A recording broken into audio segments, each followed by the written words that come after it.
on, everybody? It's your buddy, it's your pal Spaz Phoenix, the YWC reality check, and man, I didn't expect to be doing this pod today, but holy fuck, there's some news that's actually worth me doing something close to an actual news pod, I guess. We're going to start small, and we will get bigger. Just finished watching NXT, and we saw the on-screen return of William Regal. William Regal showed up really briefly coming out of Shawn Michaels' office, which Shawn Michaels was quite obviously not in. Door opens, Ava comes out, William Regal comes out, says thanks for the meeting, and he congratulates her on being the youngest general manager in WWE history, announcing essentially that Ava, she's got no surname, she's The Rock's daughter, yes, I'm going to steal the thing from What Culture. But Ava is the new general manager of NXT. He says, I was with NXT from the beginning. This brand means a lot to me. You've always got my phone number if you ever need a problem, and steps off. So, we brought him on TV to have him hand over the reins to somebody else who's going to be on TV. Which does beg the question, what William Regal's actual role is going to be. I figured, once he was allowed to be back on TV, that he would go back to the role that Shawn Michaels has kind of been filling on NXT right now, just being the on-screen authority figure, etc. In the loosest possible terms, like when it actually had to be done, when announcements had to be made, when big events happened, etc. But he was there in the NXT role to pass on the NXT role to Ava, who in her first segment later on in the night for a contract signing with Lyra Valkyria and Roxanne Perez, it's her first night, I want to be nice. Now this might have something to do with something I'm going to talk about later on, but it leads to the question of, okay, we finally got William Regal back on TV. Let's be real. He went over to AEW. He did the Blackpool Combat Club thing leading up, sort of being like the motivational leader of Jon Moxley and, what the fuck's Cesaro's name? Claudio Castagnoli and Wheeler Yuta and who else is in there? Somebody else that I'm forgetting. Oh, Bryan Danielson. And he wanted to come back to WWE. I mean, it's a better option. Let's be real. Cody knew it. Punk knew it. Pillman Jr. knew it. Jade Cargill knew it. WWE is the better option. But we got this big story about how Tony Khan was so magnanimous and he was willing to grant William Regal his leave to go be with his kid and whatever, but don't you dare show up on TV.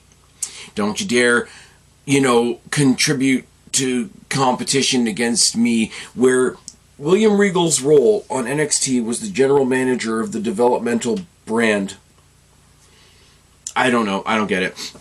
So we've been waiting nicely, patiently, because, people on our side of the line are actually adults, for William Regal to come back to television in general, but specifically to NXT, because that was his role, so he can come out there with his microphone and say, War Games, etc., etc., etc.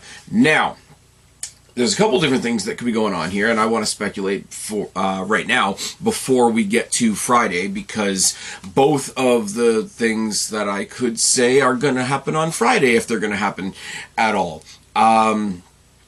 If he's not going to be on NXT because he's just passed on the role to Ava, both of the roles that I could see him in rotate around SmackDown. Now, Kevin Patrick on commentary on SmackDown apparently is being removed as of this coming Friday, which is a bummer. I like Kevin Patrick. He's not great, but he's pretty harmless, and he basically gets bullied by Corey Graves for 2 hours, and it's fine.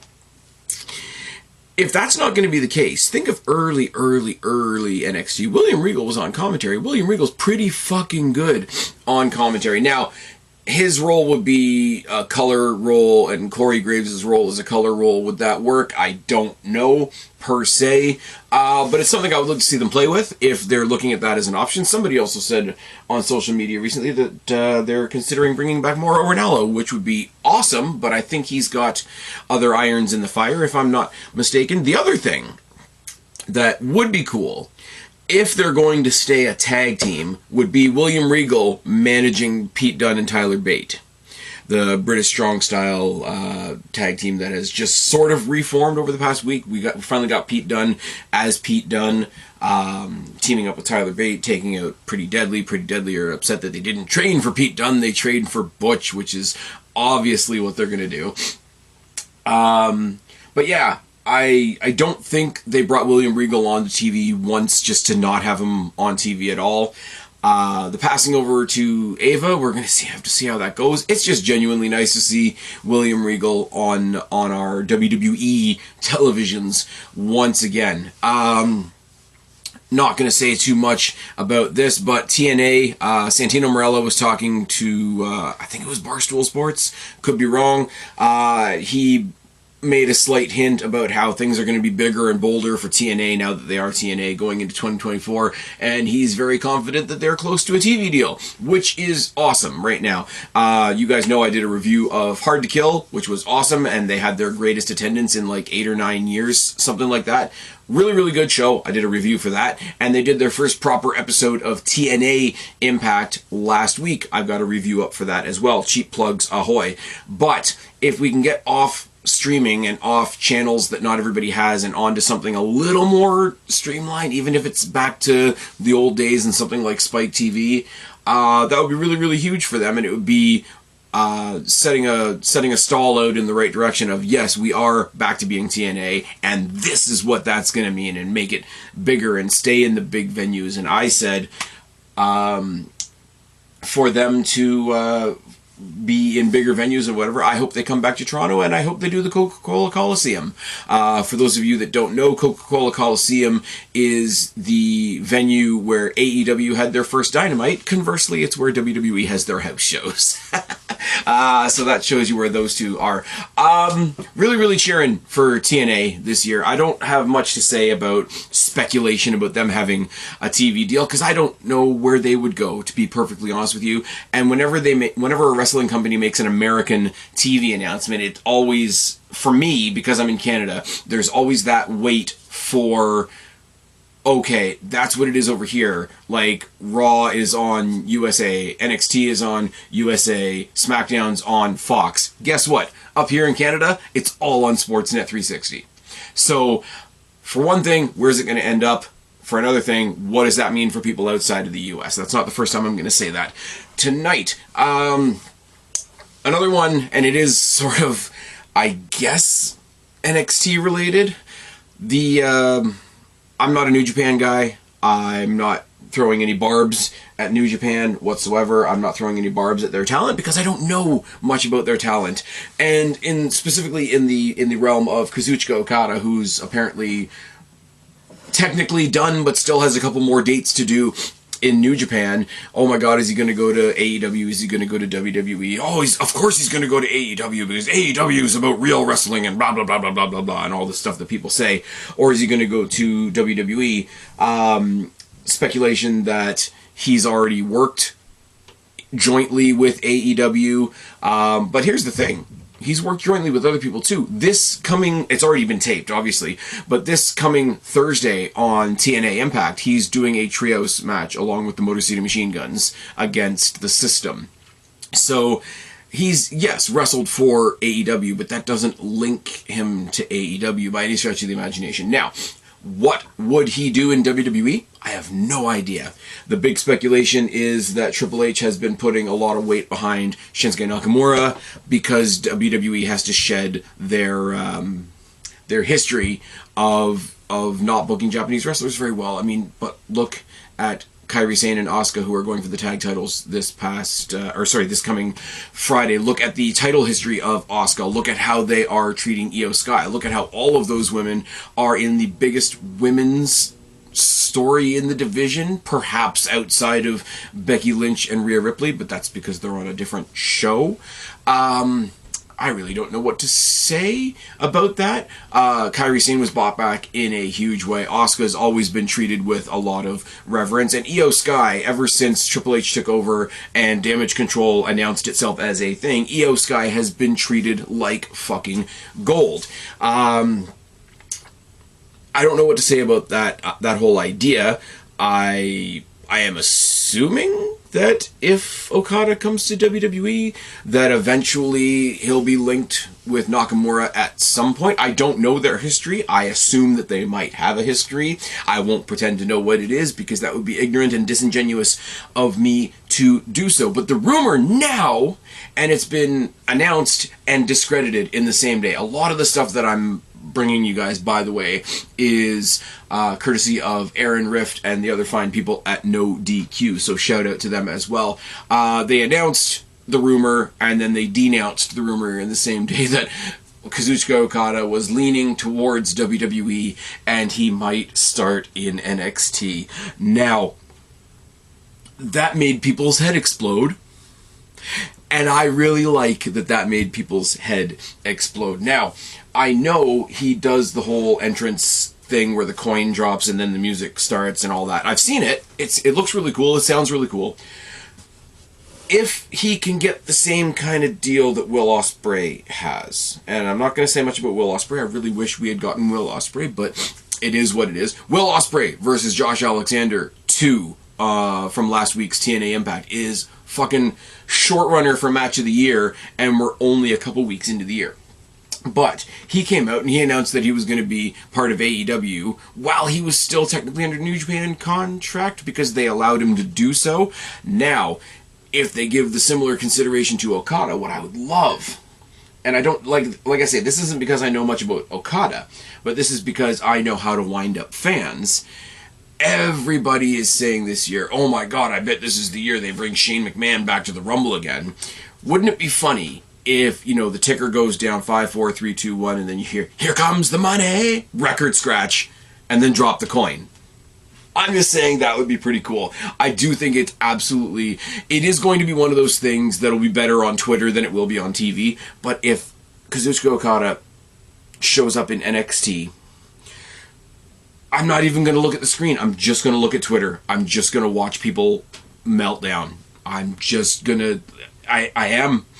It's going to be, and I use this example a lot, it's going to be the same thing as when Sheamus and Daniel Bryan fought at WrestleMania and AJ Lee distracted him and he got booted in the face and he lost in, 14 seconds, 18 seconds, something like that. It was terrible. Like, constructively, it was terrible. But I will be watching Twitter, and I will be watching for the meltdowns, and it will be good. I mean, like I say, I've seen Kazuchika Okada. Kazuchika Okada looks bigger than NXT, which is why it would be extra funny. It would be funny for me to see, like, Kazuchika Okada, like this like, god of Japanese wrestling, get in there and tie it up with Von Wagner. It would be great to see him attend Chase University. It would be great if the schism was still a thing, to see them try to, like, recruit him into the schism. Like, there's all kinds of weird and wacky stuff that I would love because I love NXT, but it is what it is. Like I say, the rumor was announced and denounced in the same day, but WWE has a lot of wins. And I will say, I don't even have the time in this video to talk about the great promo that we got on Raw between Cody Rhodes and CM Punk.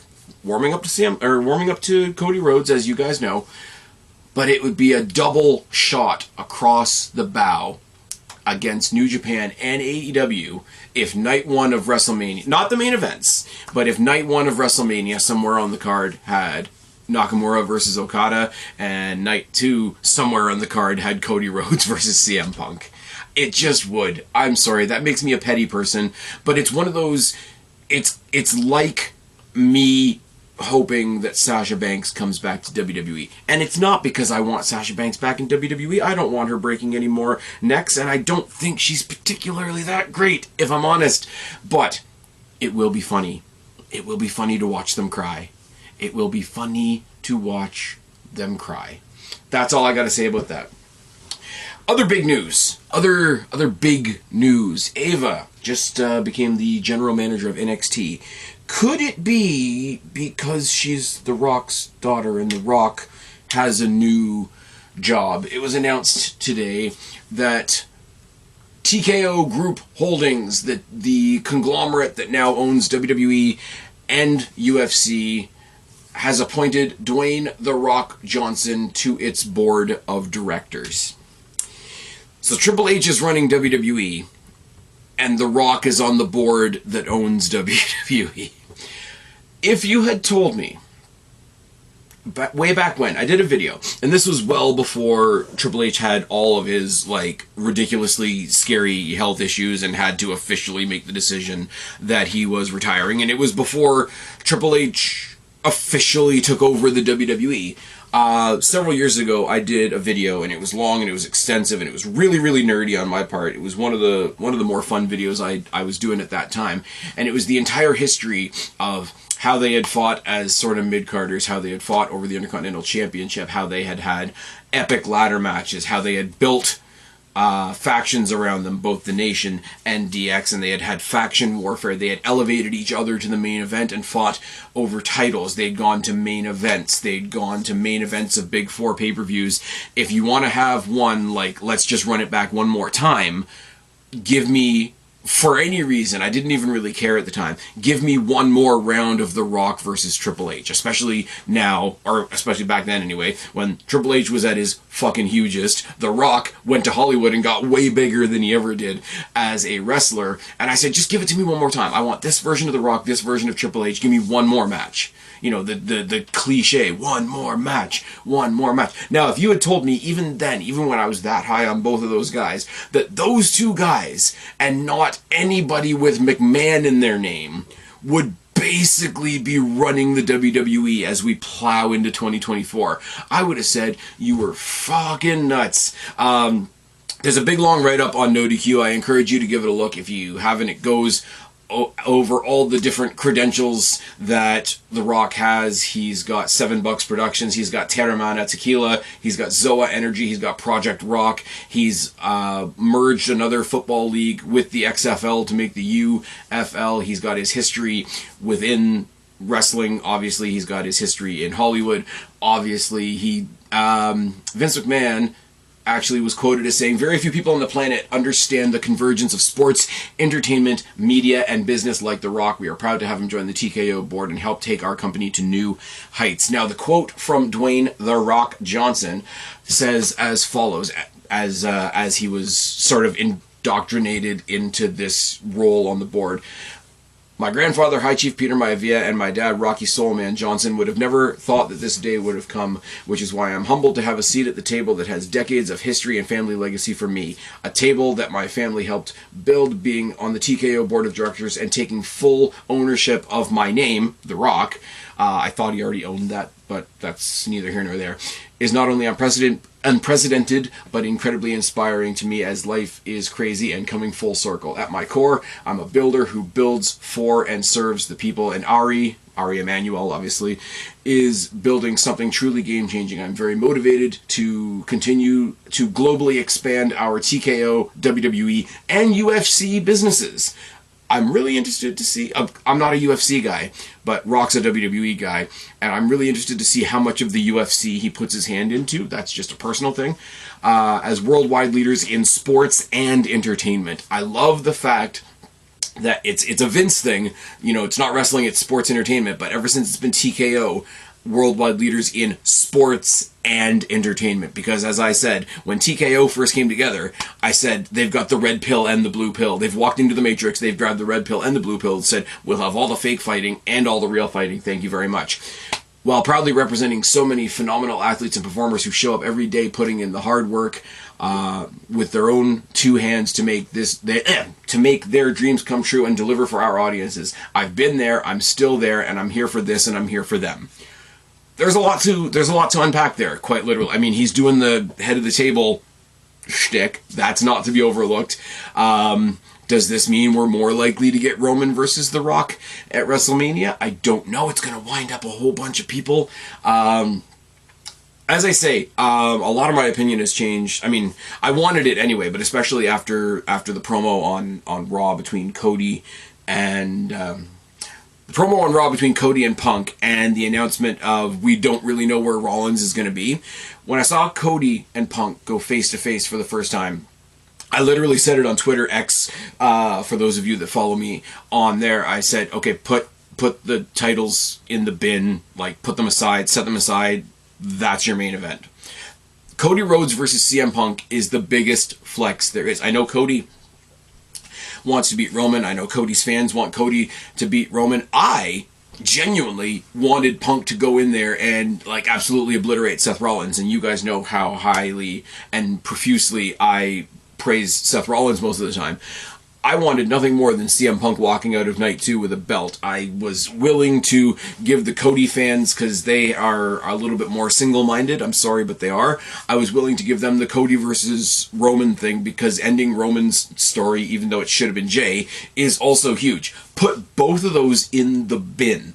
The biggest thing, and yes, I'm partially saying it because it's a big middle finger to AEW. AEW deserves a lot more middle fingers than it gets. But the biggest match off of that one promo alone, after not even anything they said, after that nose to nose, after the promo, that couple of seconds where they were forehead to forehead, Cody Rhodes and CM Punk is the biggest thing WWE can do right now. And that's the highest praise I can give it. If they do it properly, WWE can dine out on CM Punk versus Cody Rhodes for the rest of 2024. They really can. But if they do that, it'll make it a little easier to swallow when the new board member of TKO, owner of WWE, writes himself a match and says, hey, I want to fight my cousin, because people have been talking about it for a long time.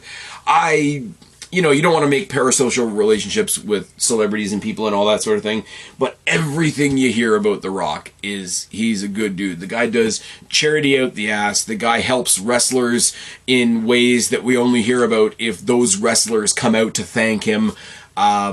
He's got his fingers in all the pies. He's creating a lot of things. I mean, the guy's created, what do they say? $7 Productions, Terramana Tequila, Zoa Energy, Project Rock, the UFL, I guess it is now.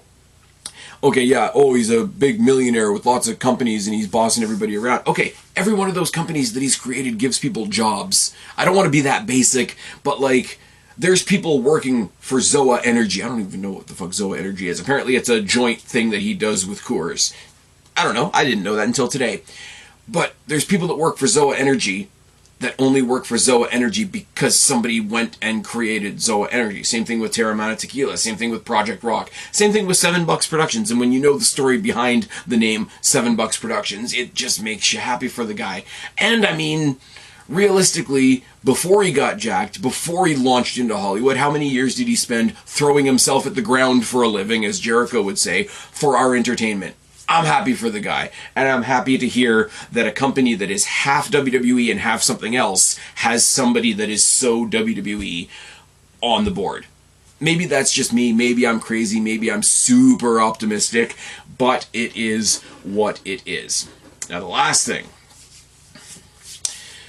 The last one's big. The last one is, I saw the graphics on Twitter, I saw the graphics on Facebook, I saw the graphics on Instagram, I saw the trending topics, I saw everything, and I just thought that has to be a fake graphic. Somebody's fucking with us. Nobody's fucking with us. It's apparently legitimate. The big debate, the big controversy, the big question looming over WWE was who was going to be the next cable company or cable network to get Monday Night Raw. We're switching SmackDown over to USA next year. We're switching NXT over to the CW. It doesn't change for me up here because they're on Sportsnet 360, but that's besides the point. But where's Monday Night Raw going? If you had told me this a year ago, I would have said you were crazy. If you had told me this 6 months ago, I would have said you were crazy. If you had told me this a month ago, when the rumors about Amazon Prime were kicking around, I was still kind of questioning it a little bit, but starting January 2025, Monday Night Raw is going to be on Netflix.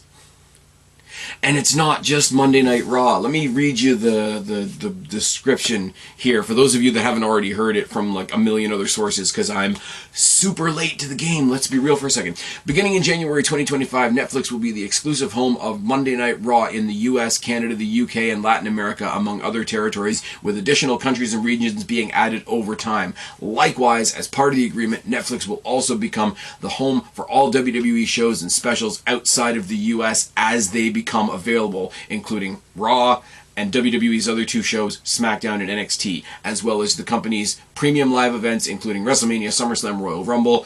WWE's award-winning documentaries and original series and forthcoming projects will also be available on Netflix internationally through 2025. This is big. It is.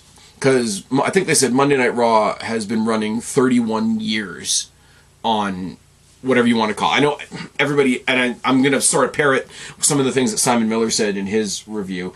It says, like, Raw's been on free TV. And they say free TV because the argument's always been if you put it behind a paywall, it's going to be harder to get fans, rah. I mean, Peacock/WWE Network already kind of proves that that's not true. But it's been, like, what do they always say, like, the longest running weekly episodic television show and all that kind of thing. It's crazy. It is crazy. It's crazy to do it, or it would have been crazy to do it maybe 5 years ago. It's not so crazy to do it now. How many people pride themselves on cutting the cord? They watch more Netflix. They watch, Fight TV. They watch... I mean, I'll tell you something right now.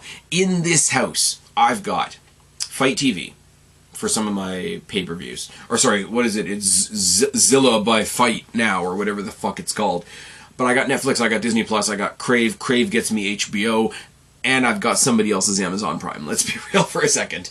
The amount of people that are cutting the cord anyway, the amount of people that have Netflix anyway, it's not the whole, oh my god, put it behind a paywall. This makes more sense than when they first created the WWE Network, because WWE made a bucket for their stuff. This is kind of the opposite argument that I make for Netflix on a regular basis. WWE basically said, here's a bucket of WWE if you want to buy a bucket of WWE. But you're going out now to people that most people out there have Netflix in some way, shape, or form, and what you're doing is you're going to people that already have that bucket, and you're saying, we'd like to put some WWE in your bucket. Now, I don't know how that's going to work. Netflix isn't exactly known for its live streaming. I mean, if you go on Crave, if you go on Prime, even if you go... they've had the odd occasion here or there on Disney Plus to do some live stuff. So this would be huge for Netflix as well.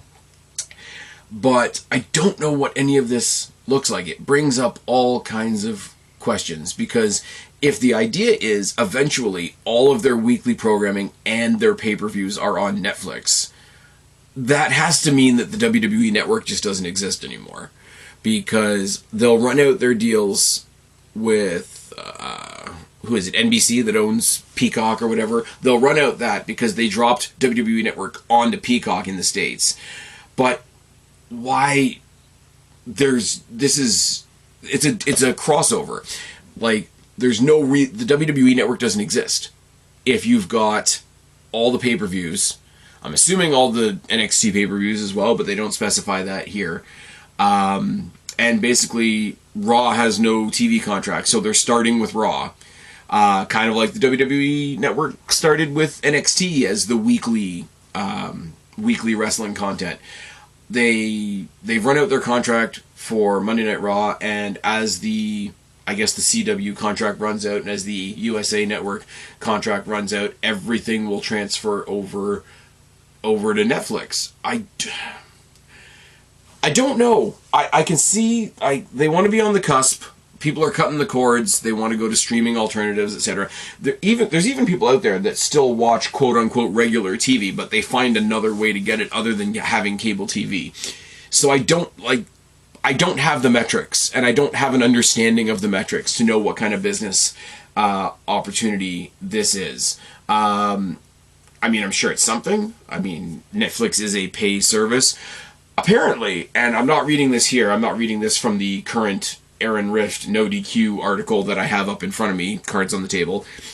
Somebody said that this deal is $500 billion over 10 years, with an option for Netflix to go another 10 years when those 10 years are up, and an option to opt out after 5 years if the deal isn't working out. Now, you can say anything you want about other TV deals. Oh, how much did Fox offer them? How much did the CW offer them? How much did USA? I'm assuming there's similar deals up here with Sportsnet 360. I know over in the UK they have their own version of TNT that's not the same TNT that shows AEW stuff, so I don't know what the deal is there. So I don't know what it is there, but if you're walking away from Fox, if you're walking away from USA Network, if you're walking away from the Score up here in Canada, which is like the main sports thing, and everybody's going to Netflix, you're putting all your eggs in the Netflix basket. It's huge from a business point of view, and I would have loved to hear the conversations that led to this happening, because I'm not going to lie, when they were saying, oh, Monday Night Raw and just Monday Night Raw is going to move to Amazon Prime, I'm like, first of all, that's really separating out where you get your stuff from. Second of all, I don't really like the way Amazon Prime runs, like how the actual app itself runs. It's kind of shit, in my opinion. As far as operating services go, I think any other streaming service from... I've never used Peacock, I've never used Paramount, but I have, like I say, I have Crave, I have Prime. Through Crave, I have HBO, I have Disney Plus. Disney Plus is the closest, but they're all trying to be a discount Netflix. Netflix is the McDonald's. For better or for worse, whatever you want to say about McDonald's, McDonald's is the king of fast food. Netflix is the king of streaming. They were here first, and they do it best. So, for WWE to shoot to the top of the list, who did it first, who did it best, Netflix, throw it on there, rather than maybe going to Amazon, or maybe going to Paramount, or maybe going to somewhere else and trying to work your way up. No. Aim for Netflix. Why the fuck not? Now, because they're part of TKO, does that mean that Netflix is also going to start streaming the UFC pay-per-views? I don't know. There's a lot of stuff on Netflix that people want to get canceled because of political reasons and whatever, and there's a lot of UFC personalities right now that are shooting off at the mouth with a lot of really controversial shit. But here's the thing about that. Here's the wonderful, beautiful thing about that. I don't watch UFC, so I don't have to care. I don't have to care about half of what TKO is doing. I only have to care that they're putting Monday Night Raw on Netflix, which I already have.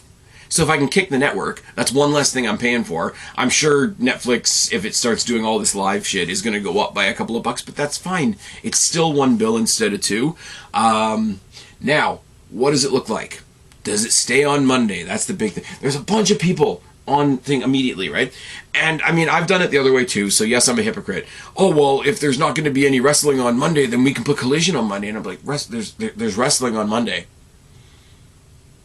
You're just watching it on Netflix. It's still a live program.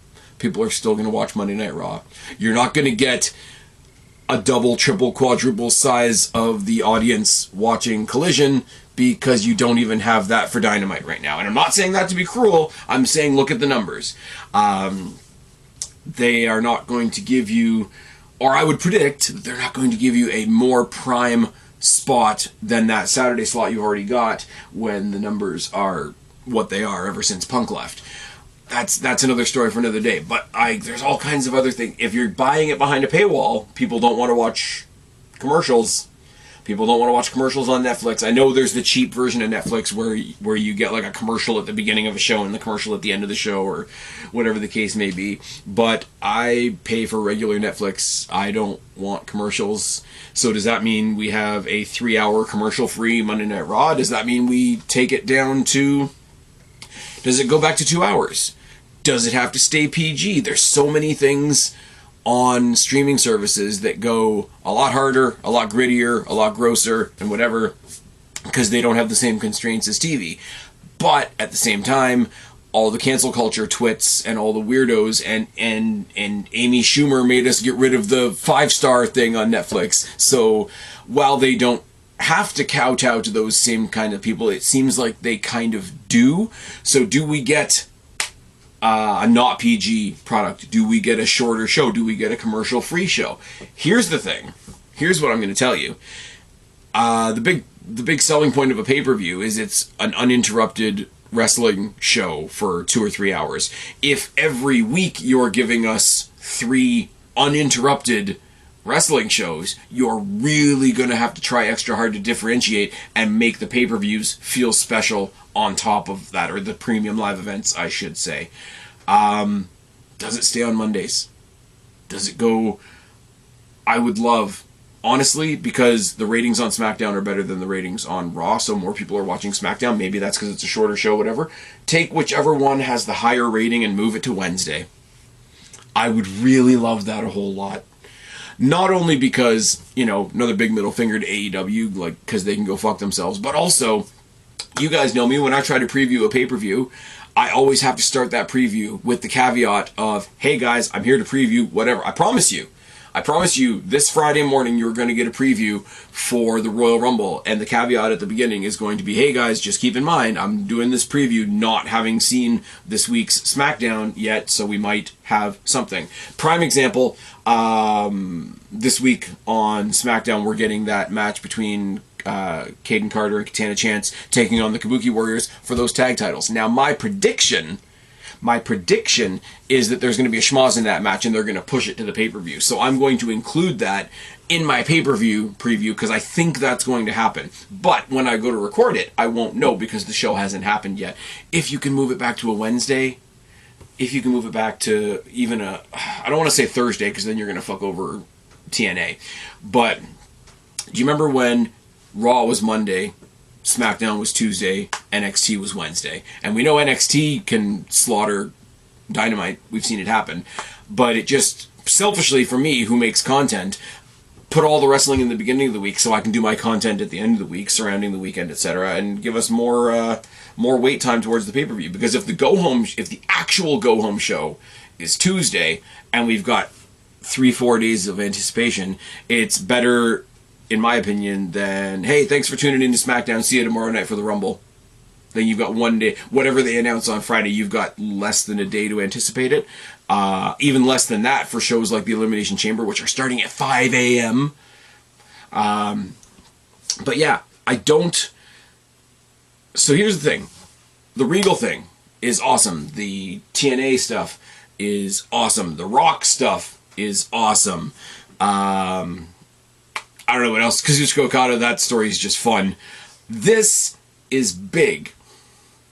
I don't know if it's good big or bad big, and I won't know that for another 11 and a half months until it happens. So it's huge. There's so many, like I said, I'm struggling with my words right now because there's so many different curiosities that go into this. I really want to, of all the stories that I've just talked about tonight, and I said it was going to be brief, but I've been talking for 40 minutes now, of all these things, because the Rock thing is the Rock thing, and ultimately it's behind the scenes stuff. The Regal thing is probably behind the scenes stuff, unless something happens on Friday, and we go from there, and the TNA is TNA, and we can talk about that another day as well. The switching over to Netflix, starting with Monday Night Raw, and then gradually bringing over SmackDown, gradually bringing over NXT, gradually bringing over the PLEs. I mean, for me personally, the original series and the projects and the documentaries and what I don't really care. Give me a nice streamlined service where I get my 3 weekly shows and my pay-per-views all in one spot. I'm a happy guy. If it adds another couple of bucks to my Netflix, but I can get rid of my WWE network, everybody wins. Everybody wins. I really do want to know. Put it down in the box below. Not so much... I don't want to so much know whether you guys think this is a good or a bad thing, but I want to know what questions this brings up in your mind. Because I think of, like I say, the advertising, the length of the show. Is it going to stay on the same night? What's it going to look like? Is it going to be a little bit more intense? Is it going to be less intense? Is it going to be more censored? Is it going to be less censored? It's a completely different...